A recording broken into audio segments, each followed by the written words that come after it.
welcome to the Goodish Girls. My name is Dallas. And I'm Madison. And today we have three very special guests for you guys. We have the wonderful author, Bobbie Wirkmaa, and she is the author of Elemental Awakening. We also have two amazing audiobook narrators here. You might know them from Bloom of Darkness and Can't Sell Treason Without Tea. We have Jessica Threet. You might know our last audiobook narrator from the dramatized version of the Empyrean series and Crescent City, as well as Direbound. We have Gabriel Michael. Thank you for joining us today, guys. Thank you for having me. We're super excited. This is amazing. So we are here not to talk about those books, but to talk about Elemental Awakening, the book that is going to be released on February 9th. So, Bobbie, I want to start off our question with you. What was the inspiration for this book? Let's start strong. How did you come up with this beautiful story? The more time goes by, the more I realize, I think I was processing the last 20 years of my life when I started writing this book. That's fair. Yeah, and there was a lot happening in 2024 that felt like out of my control, between job loss, loss in the family, my dog passed away, there was just a lot of loss that was happening in my life. And I wanted to feel a sense of control. And I also wanted to feel like, well, what if the story looked like this? Or what if something else could happen this way? And I was doing a lot of journal exercises to process all of that loss. And it started to evolve into my imagination just started waking up in a way that it hadn't since I was a child, truly. And so that's the quick answer. That's beautiful. I'm so glad that you were able to take all of those emotions and all of that pressure that was on your chest and your shoulders and put it into a book so that way you could share it with all of us. That's amazing. Thank you. I'm a sucker for a good quote, and most of my highlights in my Kindle is just a bunch of quotes. I'm like, I need Hobby Lobby to pick this up so I can put this on a wall somewhere. Yes. Because some of my favorite ones are, you say, what you shape shapes you, and then everyone falls trying to cross something too wide doesn't mean you weren't meant to try. Yep. How exactly did you come up with these quotes? Were you taking inspiration from friends or family, or were you just typing and it just kind of happened? You're like, you know what? This is gonna get them. I'll tell you, I've been in therapy for so long. Yes. We love therapy. And I work with a life coach, and I've worked with him for about 7 or 8 years now. And those are our conversations all the time. All the time. And as I was writing, I was realizing how he actually inspired Valen, which is one of Gabe's favorite characters. He inspired 2 characters. He inspired Fenric and Valen. So the friend side, Fenric, the life coach, the sage side was Valen. Yeah, so many of our conversations are really about empowerment and choice. A lot of the personal development work I've done in my 30s came from that. And as I was writing, it just felt really, I was like, that's what I want to talk about. That's what I want to share. There's so many books about fate and destiny, but sometimes you're like, God damn it, fate, I don't want to do that. So how can you step into your power even if you're the chosen one, but you also are actually stepping into it powerfully? And I feel like, again, with all the loss that I was experiencing last year, it's how can I do that for myself? Okay, accept that this is the way life is going, and can I still be empowered through it and choose? That's so beautiful. Yeah, because even whenever I was reading this book, I was also going through a period of grief as well, and I did love some of your quotes whenever Amara was talking about how she deals with grief. They're, again, literally a majority of my Kindle is just, I need this quote on a wall, stat. But aside from the heavy hitting quotes, I will say the humor in this book I absolutely love.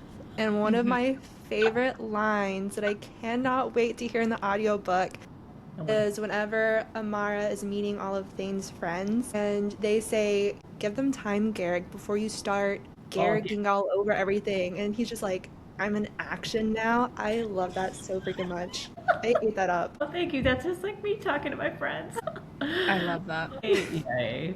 Yeah, Gabe works that scene. I can't I'm wait excited to hear it. I'm so excited. Aside from quotes as well, whenever you were writing this book, going into it before you started typing everything down, did you already have an idea of what tropes you wanted to include, or did you kind of just let it flow as you went? So there's a whole thing. I did so much research about like being a writer and publishing and what like traditional, independent. I tend to be this kind of person that I'm like, oh, I want to do that. And then I learn, like I dive in the deep end and learn how to swim. Like that's how I do things, which is not always the best thing, but that's what I do. So I'm what they call a pantser, not a planner, a pantser, like by the seat of their pants. So I kept, because it felt very much like processing all that was going on while creating a story, the way that I wrote was very kind of all over the place. Like I wrote a scene here, I wrote a scene there, then one scene turned into like several scenes into a chapter, and then I had to figure out how to link them all. And I have the most amazing critique partners that one has become a very, very good friend who's like I feel like she's my other brain, and we would just brainstorm these things together. I have to give her a shout out, Mariah Elhart. She's also a dog owner. That's how I met her, through my other business as a dog trainer. Thank you, Mariah. Yes, Mariah, she's amazing. Yes, thank you, Mariah. We shout out to you. Yeah. I love it. Yes, she's gonna cry. And so I just felt like I had to do it that way. Anytime I tried to do it the way they say to do it, I got very anxious, and I was like, I can't do it. I can't organize my thoughts. I just have to get everything out, and then I'll sort it out. So that's how it happened. And then I knew there were certain tropes that I love, like slow burn. Love slow burn. Like I love the yearning. And I want it to make sense why I wanted it to feel more human and less like following like a trope checklist. And which is why my book is so freaking long. I'm sorry, guys, but it's so long. I'm not complaining. For a debut novel. Thanks, Jess. And so it was very much, that was my experience, where like the tropes kind of, slow burn was there and Chosen One was there. I love the Chosen One story. I think that has to do with like, I mean, I think a lot of kids, adults have these childhoods where they're just like struggling for whatever reason, or maybe dealing with bullying and all of that. So I know that the Chosen One trope like spoke to me for those reasons. It was like me healing my childhood trauma. But then everything else and I knew I had to have dragons in my story. Yes, of course. Yes. I can't have do this to have them. Dragons. Yeah. And then the elemental magics piece, I love nature, I love elements, like I loved like Avatar, The Last Airbender, and there's just so many other stories out there where they really look at nature and elements in order to like that really feeds into the magic systems. Like it makes sense to me. The movie The Fifth Element, right? Like I just love it from the 90s, right? And that's also about the elements. So that was all feeding into how I was writing. And then the tropes, I didn't, it was like some of the early ARC readers and beta readers that were like, oh, it's this trope and that trope too. And I'm like, oh, I didn't even know I did that. Okay. Like, that's cool. You did like correct me if I'm wrong, I think I saw on your social media, you did an accidental miscommunication trope. Yeah, like that. Like I didn't even know that was a trope. Like a miscommunication, because some people were like, some of the early ARC readers were like, oh, I hate miscommunication tropes. And I'm like, I didn't even know I did that. What does it mean? And it's so like it's a significant part of the story, but it's like a really small part of the story too. It's not the whole story. So there's all these tropes in there so I love the genre, but I learned about the genre as like a fan versus just loving to read while writing this book and engaging with the readers and engaging with like the book talkers and bookstagrammers. So I learned so much from them. Yeah, I'm also so glad that you brought up Avatar: The Last Airbender, because whenever I was starting the book, that was like my immediate thought. Whenever Amara was like, I don't know if I could do this, I'm like, baby girl, you're the Avatar. Sorry about it. That's perfect. Wait, I should have thought about this before we started. Should I go grab my shirt real quick? Go get your shirt. You have a shirt? Oh. Wait, let me see. How cute that is. Captain Planet Mommy. Oh, this is perfect. I love that. So wow. One of the ARC readers just was like loving that Amara has all these, she can wield and channel all four elements, right? Fire, earth, magic, and air. So she kept calling her Captain Planet Mommy. I love that. So cute. And then I think you guys know, like, Thane is very, like, green flag. Yes. So Yeah. Kurt says, so Jessica's is Captain Planet Mommy, the Spirit Born. Gabe's is green flag MMC Fire Daddy. Thank you. I'm honored. Amazing.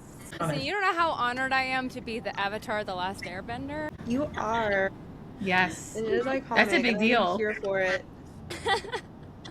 So, speaking of like different tropes and things like that, there were a couple of spicy scenes in the book. When we get into book 2, are we expecting the same level of spice, or are we upping it a notch? Because I know we had some slow burn. Will there still be tension and yearning?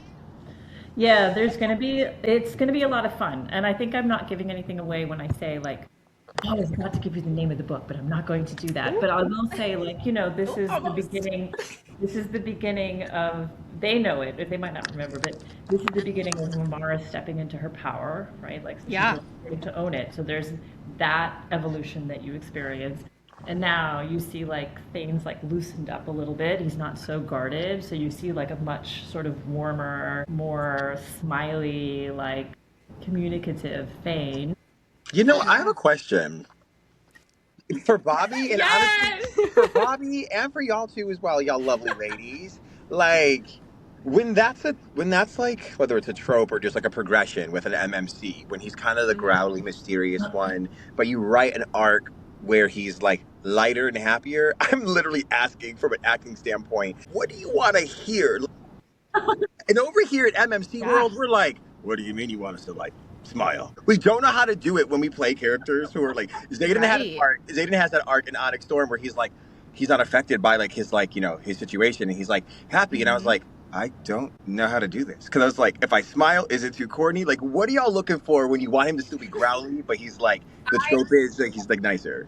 Feel like when that arc happens, I imagine like a side smirk, like almost like The Rock when he does like the smolder, It is right? And then you're like a side smirk, and then you say your comments. So you're delivering your line with still like shadow and mysteriousness, but there's a lighter tone to it in a way. I don't know if that makes sense. Like Flynn Rider, or if we're gonna go old person, like Carl Fredricksen from like Up.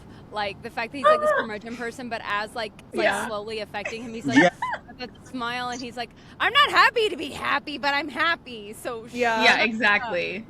I know that's so good to know, because I almost feel like there's so many other narrators I talk to, like other male narrators, and like we have our little group chats, and there's like, they're like, man, we're coming across that part in the book where I gotta be nice, and it's just like, I just feel like I go from like sexy and aura farming to just like, hey, how are you? You know, so it's good to know, like, with the subtlety and the nuance there. So thank you, I'm excited. Suddenly, like, Sesame Street. I feel like we're like influencing your next book now, so I feel honored. But yeah, no, I love it. Like, jumping into Romantasy, it already came with its own built-in fan base, which is something that's such a great boon for us narrators. I mean, we're so excited. Y'all have made it such a production, and so exciting for us. You guys are behind the scenes. You're going to see what's going to happen for book 2. I wouldn't be like a fly on the wall just looking. Yeah, I was about to say, can I be in the room where it happens? Yeah, can you tell me? So the other thing that's going on in book 2 is that Thane is figuring out and struggling with how to balance loving the chosen one, having the need to want to protect her, but also like he has to let her do her thing because she's the prophesized answer to saving the realm, and then she has to go through her journey and struggle, and he's got to like let her do that, and that's hard for him. So it's balancing that as well, like the duty versus desire piece, right? That's like a big part of it. Yeah, he has to let her grow and shine and use her powers for what they're meant to be for. So I can see that being a challenge for him, for sure. Yeah. And then we get more into the politics of it too, like the politics of the realm, which is always a mess. Final question for you, Bobbie, before we move to some audiobook narrator questions. How did you pick these two wonderful narrators? How did you find them? Did they find you? Did you reach out? Did you already tell me the story? The easy answer for Jessica is that Gabe recommended Jessica, and then so So first of all, she's so good at answering emails like really quickly.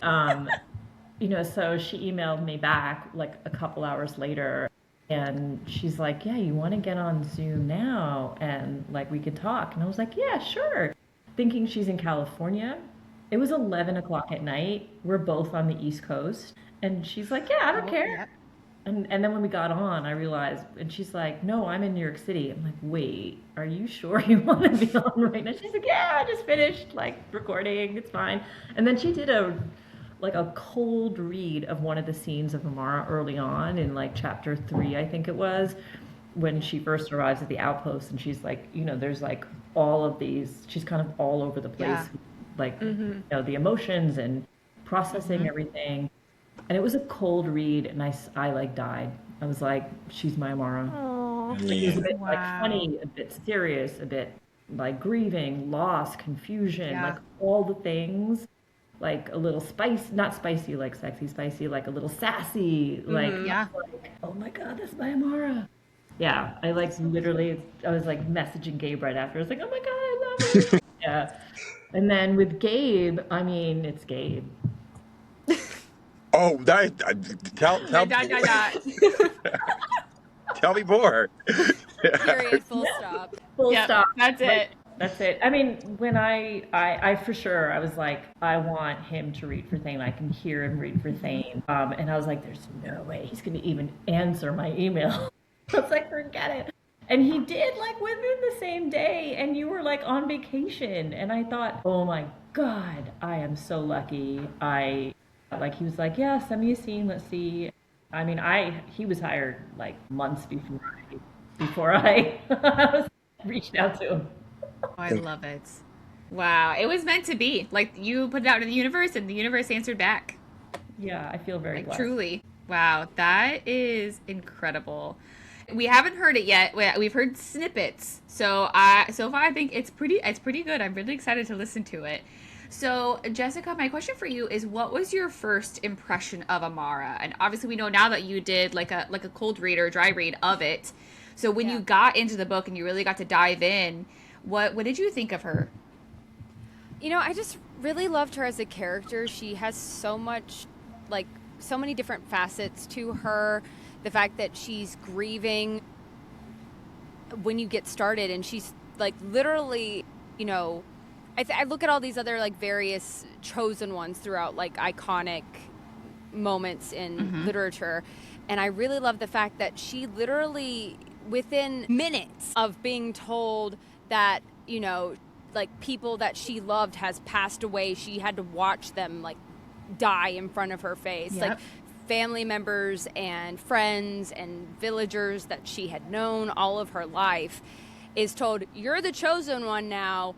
You have to, like, basically step the heck up. I don't know if you're allowed to curse, so I'm just going to go with, like... Yes, you can. Okay, great. But basically you have to step up and, like, be the answer to all of our, like, prayers. And from until that moment when she has that first explosion of her powers, she's barely had the barest tinkles of, like, earth magic. And so she's like, she's having to process grief. She's having to suddenly be like, I'm supposed to answer everybody's prayers about, like, saving the world. How am I supposed to do this? And then on top of that, she's like Fire Teddy Payne in the corner over here, like, subtly flirting with her and, like, being, like, this incredible person. And so it's like, I really enjoyed playing her because she had such a complex array of emotions in every scene that she had. It wasn't just, like, this one facet of, I like this guy. It was like, I like this guy, but, like, he's supposed to be my like, he's supposed to, like, be helping me train. He's also supposed to be doing this. Like, I can't be liking him. He's, like, the leader. He doesn't look at me that way. I mean, that's like that's her stream of consciousness in this book. Like, it's like, I wanted it to feel human. Like, you feel all the things all the time. And I think that that's what was so great about it, is that you did such a good, like, depiction of that, of, like, a young woman's mental state of being like, holy crap, how do I deal with all of this at one time? And having the complex emotions of the layers in each scene about how she feels about certain people, about certain things that are happening in the story, like all of that. And I think you did such a great job. So it was just such a pleasure to step into and to bring to life because of those things, because it felt so human. It felt so natural. It really just felt like there were parts of it where I was like, God, I feel like I am Amara in so many different instances. And it was just lovely to be able to step into that world. I feel like you know a little bit about what's inside here now. Yeah, yeah. The crazy. We know now, and we like it. Amazing. Yeah, I'm so excited. I can't wait. I can't wait to hear how you brought her like fully to life. Did you watch the blooper? I did. So Bobbie messaged me today. I was like, "Did you see the blooper?" And I said, "I didn't see the blooper, but I went and watched it." It's pretty good. That scene. If anybody listening to this has not, go to my Instagram or Bobbie's Instagram and listen to the scene. Just the normal scene of this moment where she's like doing her best to be tough and great, and then just like the most embarrassing thing in the world happens to her, and then watch the bloopers of me trying to get through that scene, because it's just... She was like messaging me like, I can't get through this scene. What are you doing to me? I keep laughing. I kept like having to sit there for like 5 minutes at a time, just being like, I can't. It was like, because I haven't had that exact thing happen, but I've had something very embarrassing happen to the person I had a crush on like that. Where I was like, oh no. Like, you know what I mean? But like, we've all had that situation where you're in front of your crush and something embarrassing happens around you, and you're like just trying to play it off, and you're like, I just want to go crawl into a hole and die. Like, I don't need to be alive. I don't need to be here. And then like their buddies are like, we'll help you out, and you're like, just shut up and leave me alone. Yeah. It was so perfectly depicted, because I have been in a situation not so dissimilar to that, where I was like, I'm dying because I'm reliving the time where I accidentally farted in front of my crush because he was picking me up for a theater scene. We were doing like a swing dance, and he threw me up, and I just like, let one rip. And hello everybody, welcome to How Cute I Am, starring me. You're still adorable. Like, literally, I was mortified. And I was like, I just need to go. You guys complete the show. I don't need to be in this anymore. You're like, get the understudy. I don't need to be her. It's fine. Oh my Oh god. my goodness. I Something similar happened to me last fall. Dallas knows. I don't know if I want to go. Should I go into the story? Now you have to share it because you brought it up. This is a trust circle here. Version of the story, so you don't have to tell everybody that you farted in front of your. There was no gas involved, but I went to Romantically Yours in Orlando this past fall, and of course there's authors there's voice actors, and so I got there pretty early, and one of the voice actors I met was Corbin King. Homeboy had nothing on his table. This is important. Okay, this is important. I come into the convention, I got my bag so I can put all my stuff in it, and then I got a bag that I got at registration, and I had a water bottle because we're not fainting at this thing, and I also had snacks. So I had all the things. Corbin King had nothing on his table. Went to go meet him. Nice. Had a wonderful conversation. Took a photo. Everything's peachy. Put everything down for the photo. Picked everything up. Literally picked everything up because I went with my friends to another author and I was making sure I had everything, and I was like, oh my gosh, whose water bottle is this? And I was like, I grabbed Corbin's King water bottle.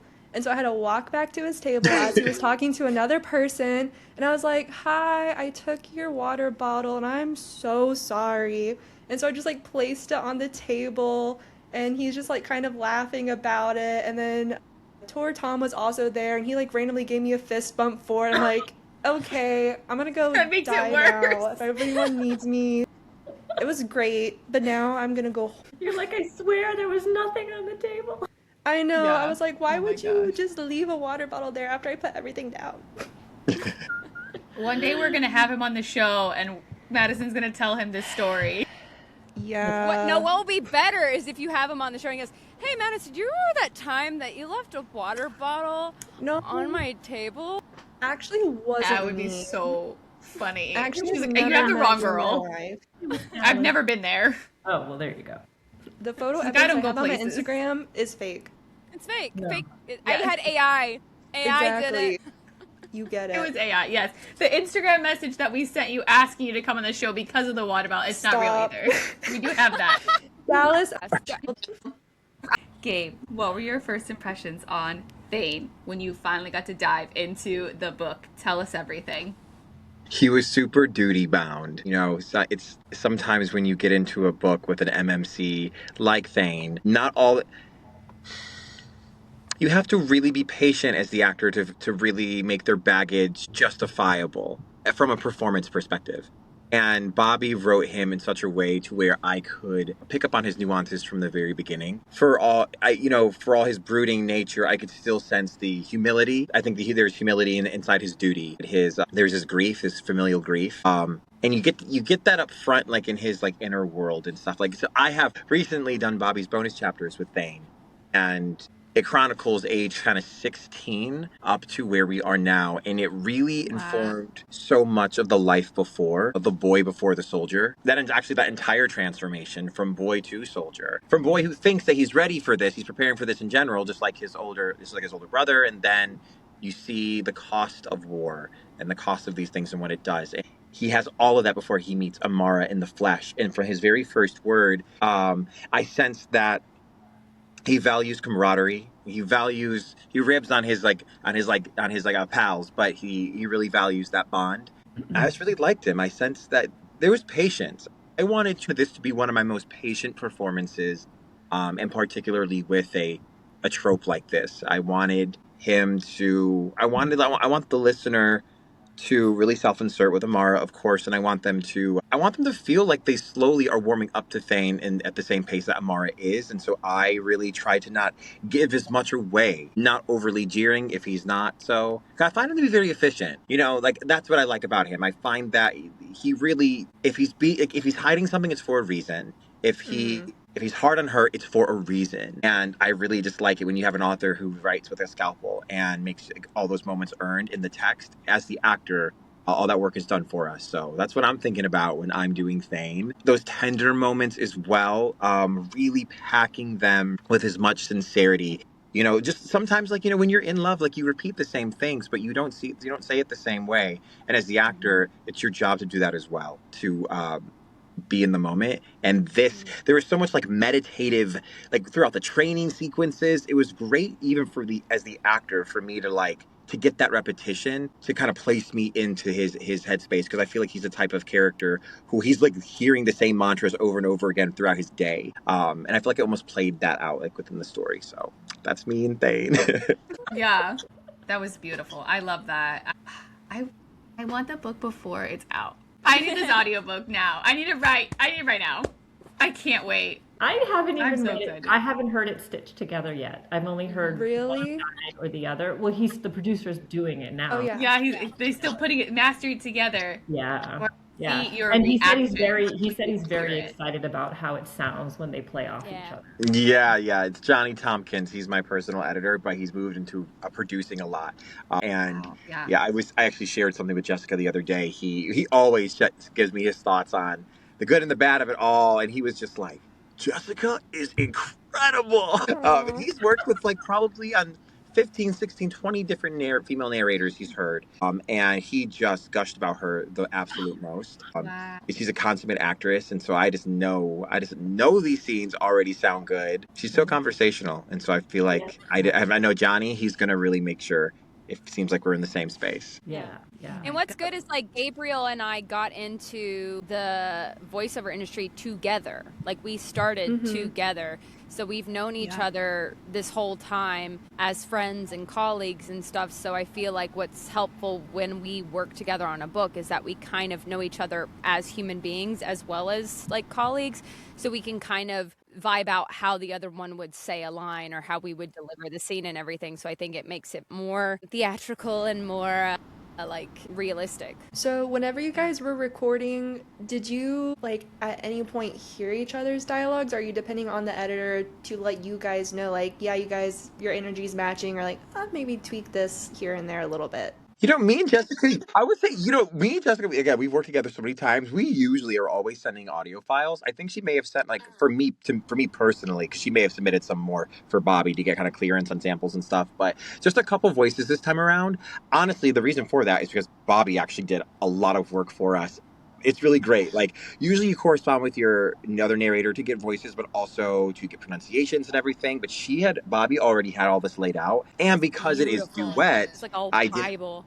literally, like, please, like, I'm like, share it, or I'm like, or don't, like, hold on to it. But I'm just like, I need every author to work like this. Right? I was like, I need to somehow so I'm trying to develop a welcome packet for all my clients to be like, hi, you want to work with me? Here you go. And like, I want to get like examples of your stuff, Bobbie. Like, this is the most incredible example of this in the world. Please do this. I basically was like, I want this. I was like, I am so honored and humbled that they said yes. I was like, who am I? I'm an independent author. This is my first book. Like, who am I to like have these great names on my audiobook? And so I really wanted it to be like, they would like work with me again. So I was like, of course. And it's like with Jess too, kind of like when you're not just like, I love working with her so much. I know she's not going to leave me hanging, especially what I said earlier about Thane and me particularly wanting to be more patient and listen even more, let the microphone capture the performance and not go to it so much. I can do that with a narrator like Jess in the FMC position because she'll be as big as she needs to be, but also as small as she needs to be. And I also know she's so conversational. So with Amara, if Amara is like sometimes as the actor, I also want to wear the director hat and the producer hat at the same time, whether it's on camera, on stage, or whatever. And so it's really good when you're like, I get to be stoic and small because she's going to be big and large. I get to be really subtle with that dig that was written so subtle because Jess is also going to play it realistically. She's not going to billboard it. If it doesn't need to be, or she's not going to undersell it. If there's like grief to be had, like Jessica's got some pipes on her. Like I haven't heard all her files. I haven't heard any of her files yet, but it's like, there's a lot of training sequences in here. So when you're working with Jess, I know that like sometimes I've worked with some female narrators who they are so lovely, but I'm so afraid that I'm going to be too overpowering. Mm-hmm. But right. I know like Jessica can give it right back.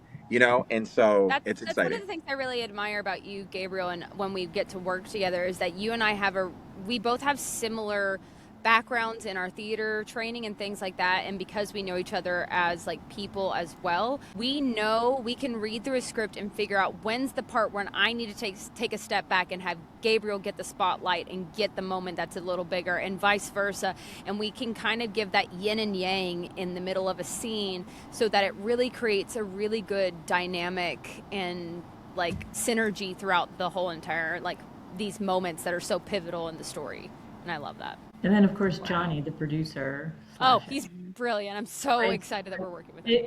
It's just, when you trust the people that you're working with and you feel like, and this is, like I said, I jump into the deep end and learn how to swim. On my first call with Gabe, I was like, we had a Zoom call and I was like, I don't know anything. I was just honest. I was like, I'm not even going to pretend that I know what I'm doing. Can you guide me? And can you just like connect me with the right people? And so Gabe connected me with the people he trusted, and I trusted him. We had a really good vibe in our call, and like we talked about so many things that had nothing to do with the book, And then I just, when I talked to Jessica, when I talked to Johnny, I could just feel. I feel like really good with these people. Yeah. And I completely trust that it's going to be in amazing hands, and I prefer that. I want to be like hands off for these kinds of things. I wanted them. Other than like the pronunciations or kind of a little bit of a description of each character, I was like, I want you guys to take it where you think. I had one request. Yeah. There's a particular dragon. I won't give anything away other than like, I need her to sound like Hannah Waddingham. That's all I hear in my voice when I write her. I was like, that was my only request. And then everything else, I was like, I want to hear what you guys hear and see and please. Gosh, when she's like introduced. I cried. I cried during that scene. It was just the moment when, I'm not going to try and give anything away, but the leap and the catch, that's all I'm going to say. Just, God, my heart and my, like, soul was just, like, because, like, when you're a little kid, you want that magical moment to happen in your life of, like, maybe fairies are real, maybe vampires are real, maybe, like, the mystical, the magical actually exist, dragons, you know? Like, we want that. And so, like, to get to live through that moment of, like, oh, God, I like just I had to stop and just be like, I know this is not a moment to cry, but God, this is so beautiful. And I had to like stop. You texted me, You're like, oh, I was just like it made me so happy. It's like amazing as a writer to like have the people who are narrating your book contact you and say, wow, that was an incredible scene, or what you did here was beautiful, or what you did here was ridiculously silly. Like, it just feels. It just not only validates it, but it's like, I'm on the right path. Like, that was what I was trying. That was what I wanted to evoke. That's what and to hear it from like seasoned narrators who work in the industry, especially in this genre, to say that was, I bawled whenever they did that. Like, I was like, it was just so beautiful. It was just, I was like, okay, I got it. Like, it connected the way I was hoping it would connect. It's so good. Oh my gosh. I love watching all three of you just like gush over how incredible each one of you are. I am 100% here for this. I know, I love this friendship group. This is incredible. This doesn't always happen. I mean, narrators we're a pleasant group of people, but the excitement, I said this to Bobbie a couple times in the group chats we've had about how she made this feel like such a production, especially for us theater people. Like Jessica, like, I don't know how you felt. I mean, we give our all to these books, but like when I stepped in and said my very first like line in this booth, I was like, I felt like I was really like in a movie. Like, I really was just like. Well, like you wrote it so cinematically, Bobbie. Like, I could really just like imagine the scenes that were going on, the burning village, just the dragon moment. Like, I don't want to give anything away. It's hard to like be like, here's the basis of the scene, but it really like just was. And I think that was why like I broke character and moments would have to stop, is because it was just so cinematic, and it was so like I could so empathetically, is that the word, anyway, like connect to this character. It was just beautiful. And it's first person Amara POV, a lot of it, and then some of it is Thane. So you really get in their head. So like the reader feels, I've had readers reach out and say, I felt like I was Amara. And I was like, yes. Good. It's so nice. That's what I wanted.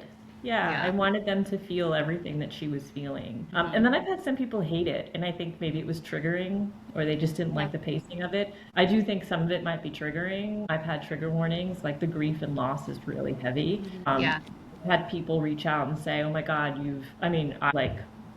this was early on. I was like bawling when people said this to me, where they said it helped them like process some of the, like they had a loss recently, and they were one reader reached out and said like, my mother passed away a few years ago, and like it helped me think about some of that in a way that was like healthier for me. And so I there was a lot. I've had a lot of people reach out for that reason too, and I just didn't think.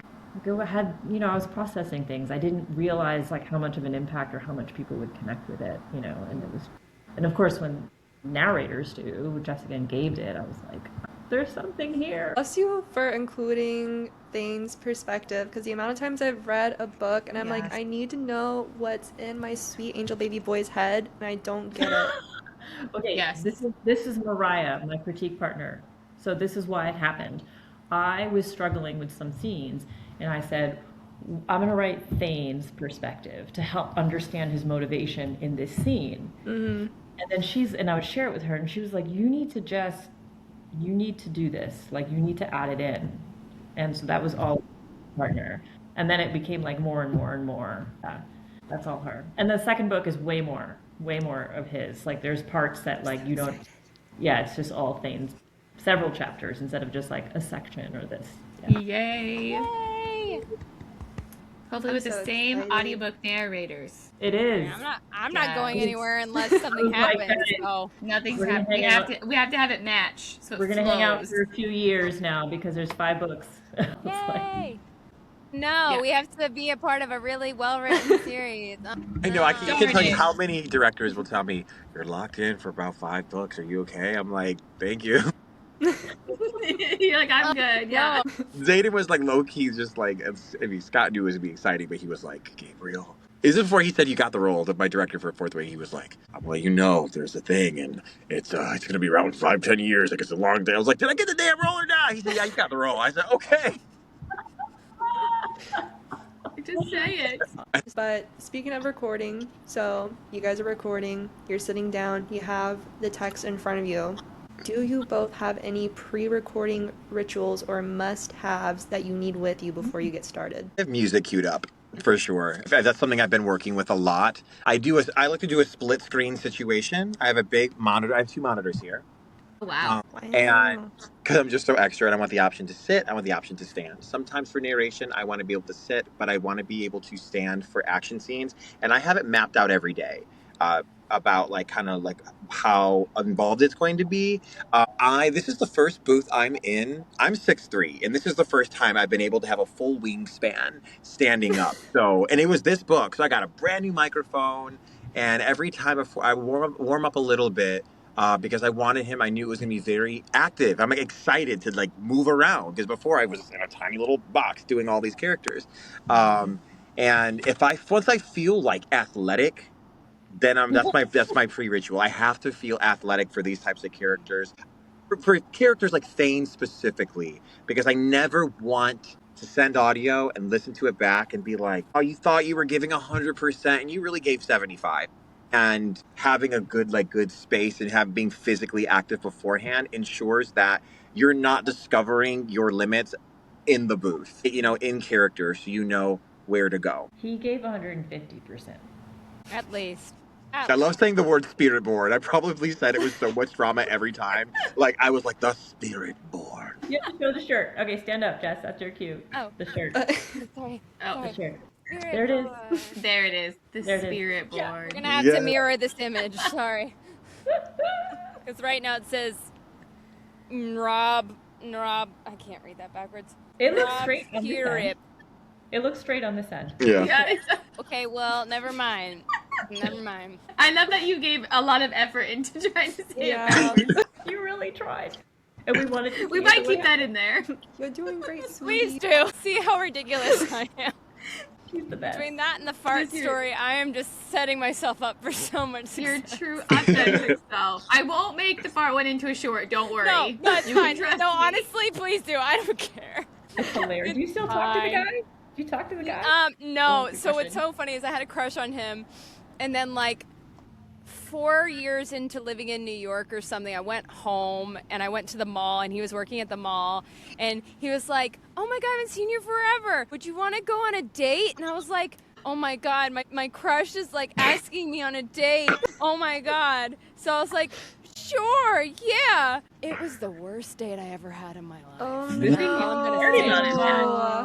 And I was like, I dodged a bullet. Great. What was the date? Oh, it just was bad. It's NSFW content. That's hilarious. That was part of it. I was just like, I love you, girl. No. I love you. Sometimes they should just stay a crush. Yeah, that's the thing is like I went, wow, it's that thing of like you put them on that pedestal because they were your high school crush, and then I was like, yeah, let's go on a date. And the date was like, meh. And then when we went back to his place, it was, meh. God, no. And that's more embarrassing than farting in the air. Yeah, for him. Like on his side, like he should be more embarrassed. Yeah. I will never say who that person is because they are a sweetheart. It is nothing against them. They are a sweet human being. Just crushes should stay crushes and stay in the past. Everyone, do not go on a date with the romance novels lied to you. Don't go on a date with your high school crush if you go back to your hometown. It doesn't work. It's not like the Hallmark movies. I saw mine on the internet the other day, and I was just like... The Hallmark movies are not real. Hallmark movies lied. They lied. They lied. I'm sorry, I'm thinking about my own stuff. Jessica, what pre-recording rituals do you have? Yeah. I was a singer, musical theater actor first and foremost. So like something that I always do is I'm doing my best always to take care of my vocal cords. So I always do like vocal warm-ups, and I have like 4 different kinds of vocal warm-ups from my voice teacher that depending on what the script is like asking of me vocally, what I will do. Like for something like Elemental Awakening, I didn't have to use my low range because I'm not having to do a bunch of like male voices like I sometimes have to do in dual narration or in solo narration. So I stuck to mostly like the female range type of stuff. But then like brewing a nice cup of tea I always do in the morning so that my booth smells really good like a fresh cup of tea, and then also just like as a cozy thing to start your day with. And then I usually just kind of like skim through like what am I starting with, like are there like any big points that I got to be prepared for vocally throughout my recording day, that sort of thing. I have like Google spreadsheets that are like, here are all your characters, these are the voice clip, here's like a small voice clip of everything that you used that I have pulled up. With myself, I also have two screens. Mine are here and here. This one is on like a pivoting arm that I can push up to when I want to stand or pull down when I want to sit. And then this one is like my main stationary screen and everything. So yeah, I mean, I think that's really it. I try to like do a little bit of like body stretching as well, just to kind of get my body a little bit more, kind of like Gabriel said, like getting like, you know, physically warmed up and vocally warmed up before you start your day so that you're truly living in the character you're about to be. I love that you both have very different like setups and things that you guys do, but it is similar in a lot, like in some specific ways, like standing and sitting, things like that. I just assumed you guys always were in one spot the whole time forever. Oh gosh, I have a crisscross chair because I can't sit still for more than 5.5 minutes without being like, and now we're gonna switch to here, and now we're gonna switch to there. I think that's something that's really similar actually about me and Jess. I feel like we're very active people, so I think it's really interesting that we have careers in audiobooks because we are not the type of people to sit still like that. Both of us, like, whereas like most people who do audiobooks, like they really are like they're calm like that. They always are. I'm like, I need multiple screens because I have two microphones. I don't even need that other one, but I just keep it there because I want it to feel like, I don't know, I'm legit. You might need it one day. Yeah. Might. Well, also, like, if you, like, we're doing, like, more of, like, a video game type sequence versus an audiobook, like, you might need something that has a different, like, gain setting and things like that, too. Mm-hmm. And honestly, a lot of my booth inspiration comes from when I first started working with Jess. Like, we started working at the same company, and so we were in big booths where we could be together in the same room, doing books that required intimacy as well. And so, and I feel I think about when I first started until now, what have I kept? And I feel like I was very fortunate to start my career in a booth that was already constructed, and it was constructed really well. Because a lot of narrators don't have that. They have to just look online, and they have to really learn the hard way. So I owe it a lot to Jess and the example that she kind of set. So, a couple final questions. Bobbie, we're going to go back to you. What is next for Elemental Awakening? We do have a Lyra novella. Yes, correct? Later this year, towards the end of this year. And I guess it's called an audiobook novella? An book novella? I don't know. So we have a different actor that's voicing Lyra, and it's Tabitha Walters. She's actually Gabe's assistant and an actor. Yes. So he connected me with her. And I was like, oh my God, that's amazing. That's Lyra. Let's definitely do it. It's like a little sassier, a little more like fiery, a little more, I mean, you know her voice there. And then you get to know a little bit about how she and, I can't say it. Well, you get to see her like love story evolve, but you also learn so much more about everything that's going on at the outpost that you don't really get to know about from the first book, Elemental Awakening, because that's all from Amara's perspective. And a lot of times she's taken away and sort of isolated in her training with Valen and with Thane because of her role as the chosen one. And Lyra's in like the mix with everybody. You get to know all the characters and you meet some new people.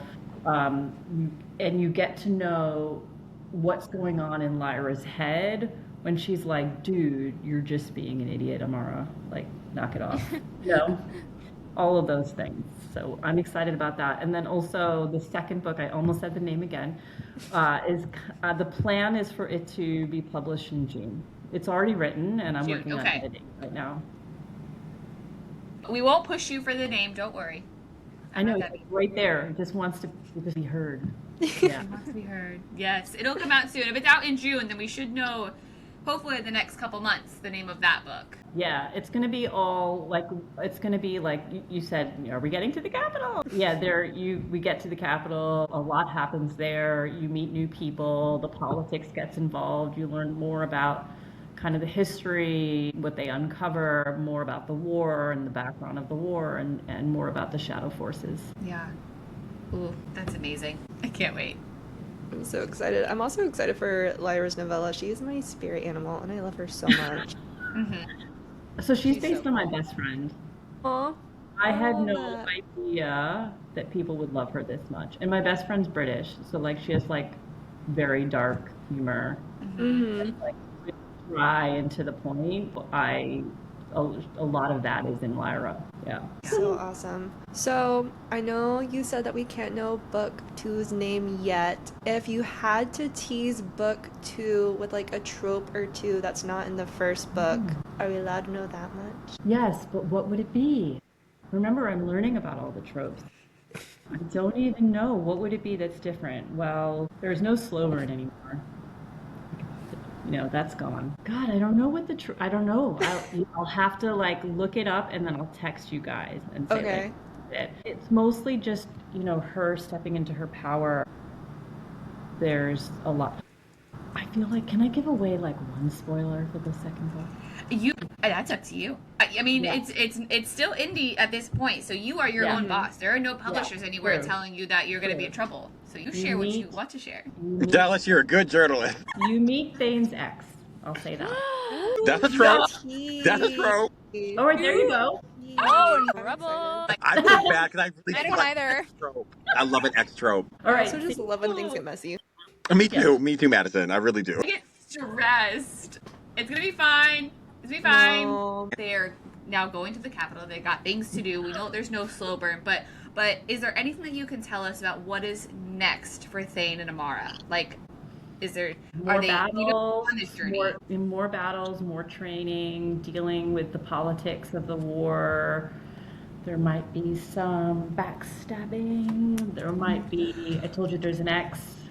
There's, you get to really know like the Phoenix Ring so much more, the guys. Oh, we didn't talk about Kieran at all. Kieran comes to the Capitol, like you guys, yeah. Yes. Okay.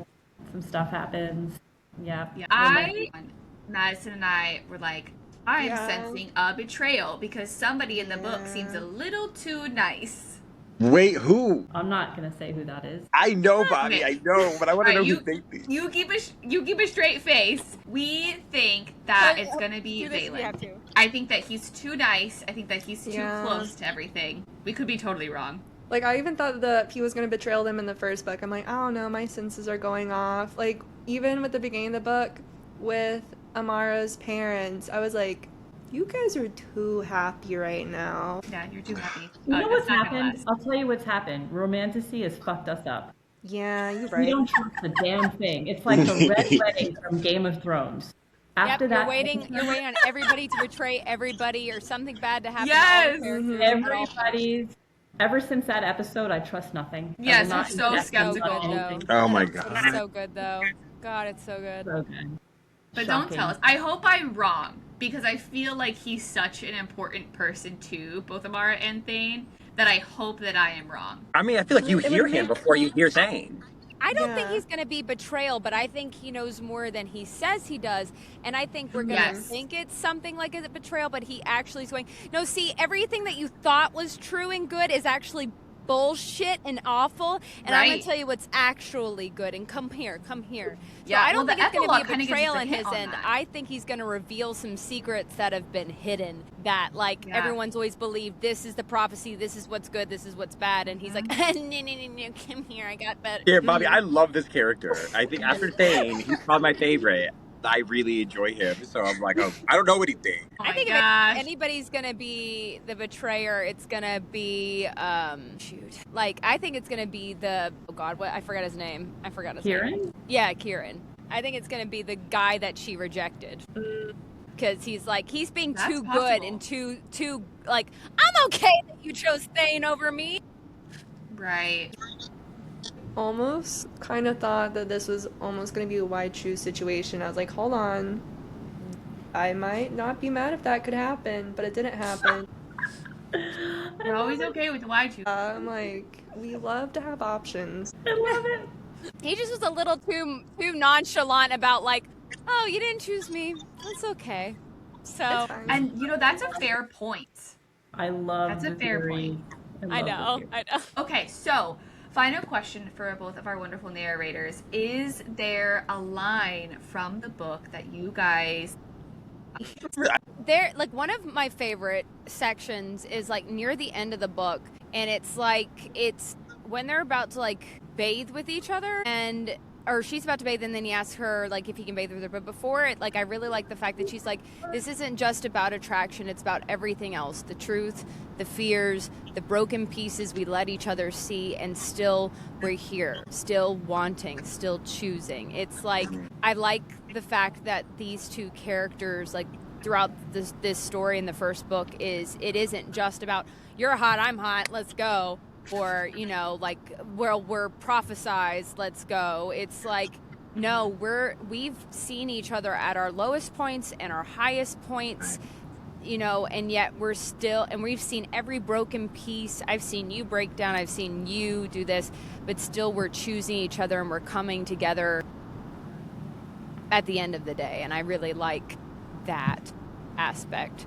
And like, there's another part where it's like something that has become home, and like the fact that she, like, home to her has disappeared because of all this tragedy and stuff, and finally he's her home, and this citadel is where she's been training, has become a home to her, and she thought she would never find that again. And I really like that part.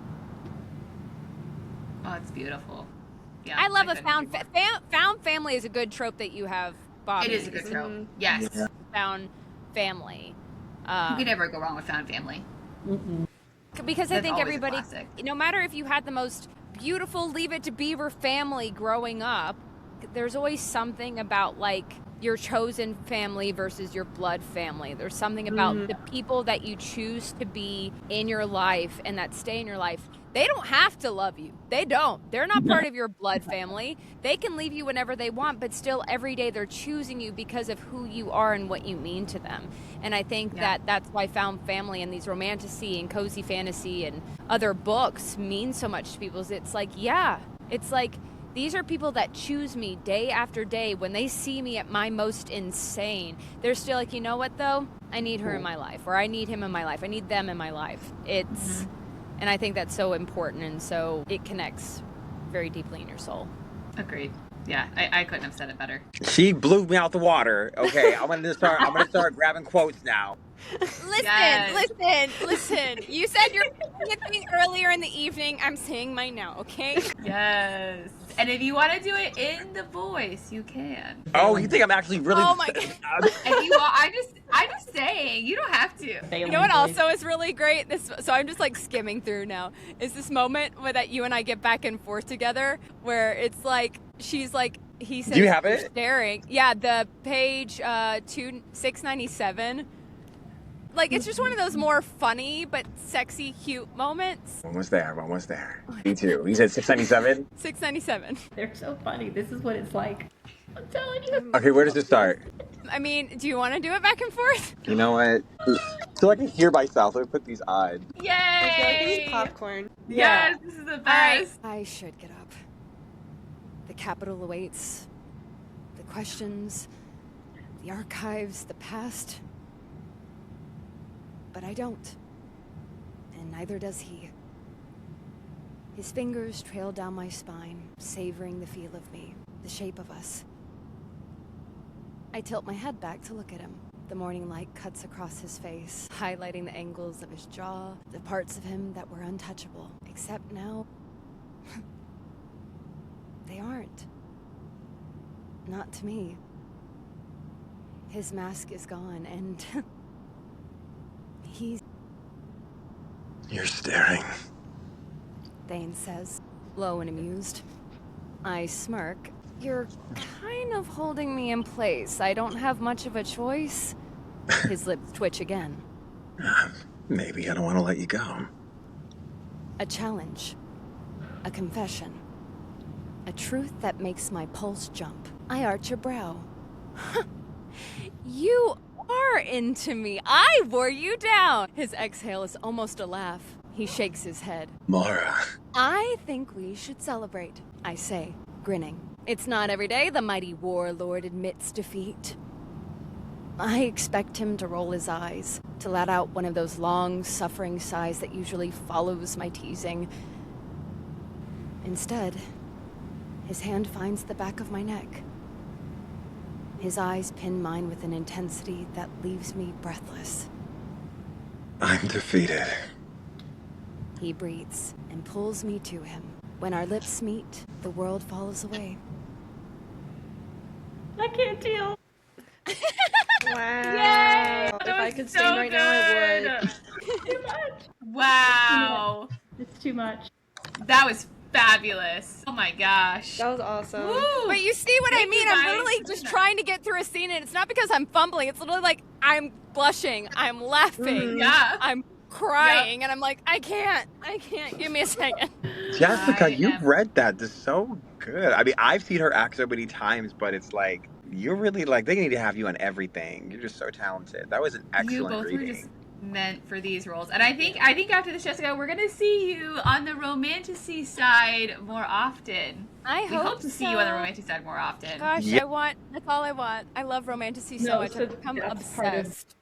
I know we have to wrap up, but I want to just add, like, when I wrote this and I asked them to be it, like, I wanted them to, like, have the ability to experience depth in the characters and, like, they explore their own acting, like, sort of space, like how, like, the different kind of degrees of where they want to go. I wanted them to have that. It was weird. Like, when I was writing it, I could hear voice actors, like, really exploring the character, kind of swimming through it. Yeah, and then the other thing is, I believe very strongly in, like, paying it forward. I've had that in my career as a dog behavior consultant and trainer. And so I said that to Gabe when I hired Tabitha for the Lyra novella. And when he mentioned Jessica, and I was like, oh, Jessica doesn't have, like, a ton in romantasy. Like, I want them to, like, have this space so that their careers can, like, blow up as well. So I believe very strongly in, like, that kind of experience with each other. And I think maybe that's one of the reasons we all kind of vibe. That makes me so happy. And like, Jessica, like, I always will work with you. Like, there's so many talented people right here, you know, in this industry. But right now, I was focusing on Miss Jessica, and it's like, you're going to hear more of her work. I mean, I'm really starting. I did a session with Graphic the other day, and it's a character, again, who's similar to Thane or Zayden, just slightly in vocal type.